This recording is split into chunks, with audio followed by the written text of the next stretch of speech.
Low back pain is a common problem seen by physicians. There are many different causes of low back strain. Some people hurt their backs while lifting or while exercising.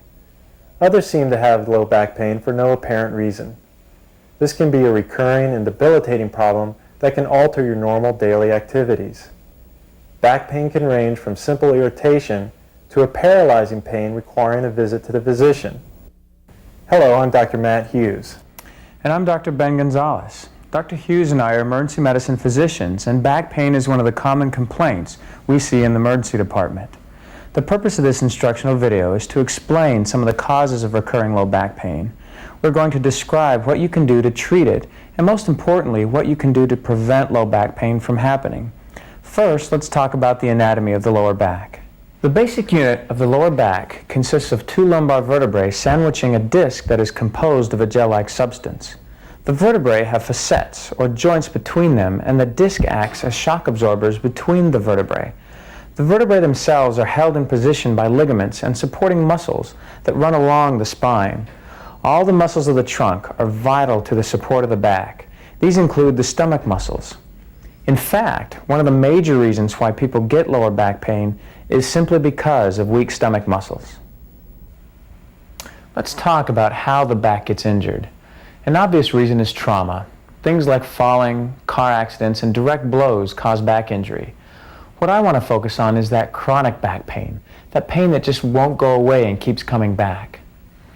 Remember the guy that hurt his back while lifting the heavy box? His injury actually started weeks and months ago. The muscles that go up and down your back work hard to keep you standing straight and keep you moving. His back had been working overtime to make up for the weaker stomach muscles. The act of lifting, well, was the straw that broke the camel's back.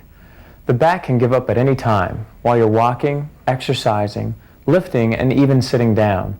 Of course, even if you do exercise your stomach muscles, you can still overexert your back to the point of pain.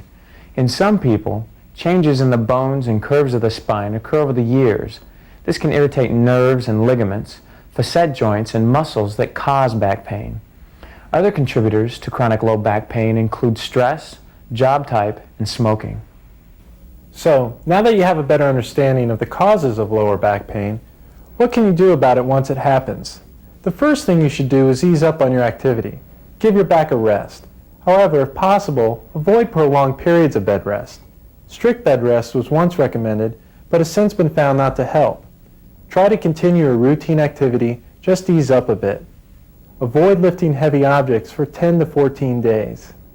So what about medicines? There are many different over-the-counter brand name medications that are useful for lower back pain. These break down into two basic types: acetaminophen and NSAIDs such as ibuprofen, naproxen, and aspirin. Acetaminophen and NSAIDs can be taken together. Read the labels carefully, and if you are pregnant or have any questions, speak to your primary care physician. Ice packs or heat applied 15 to 20 minutes at a time, 3 to 4 times a day, helps relieve pain. Alternate and experiment with ice packs or heat to optimize your relief. If your job requires prolonged standing or sitting, try to change positions often. Placing a stool under one foot helps relieve lower back disc pressure. When lying down or going to sleep, lay on your back and place a pillow or two under your knees.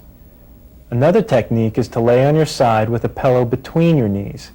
This will help relieve stress off your lower back. It's important to try these things first. Sometimes the pain is too much or different from your usual back pain. When should you go see your primary care physician? Here's a list of triggers or red flags that may indicate you need to see a physician and possibly need an x-ray. You are over 50 years old. You have numbness or weakness in your legs or feet.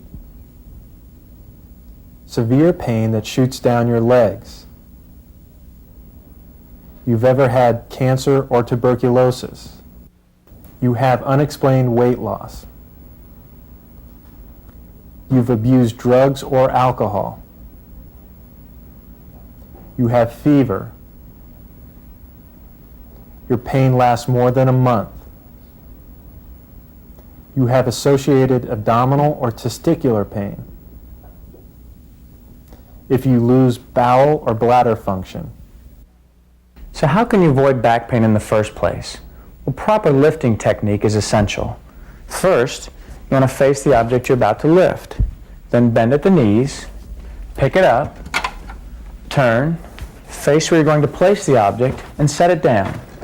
Never lift and twist at the same time. A very important part of preventing back pain is to strengthen your stomach. Bent knee sit-ups or crunches are appropriate. Spending a few times a week strengthening your stomach can help prevent months and years of back pain. If you are overweight, it's helpful to lose a few pounds. If you have any underlying medical conditions or need help getting started on an exercise program, consult your primary care physician. Improving your overall general health by eating a healthy diet, drinking plenty of water, exercising regularly, and cutting down on poor health habits, such as smoking, has been shown to decrease your chances of recurrent back pain. Remember, these preventative measures are just that, preventative, not cures. Consult your primary care physicians for any question you may have. The video you just saw focused upon common medical problems often encountered in an emergency department. Many of these problems can be managed by primary care physicians, such as family practitioners, internists, and pediatricians, and others. As a first step towards managing your health care, we urge you to contact your primary care physician, as they are typically acquainted with your medical history and can maintain continuity in your care. If you do not have a regular physician, we strongly encourage you to establish a relationship with one.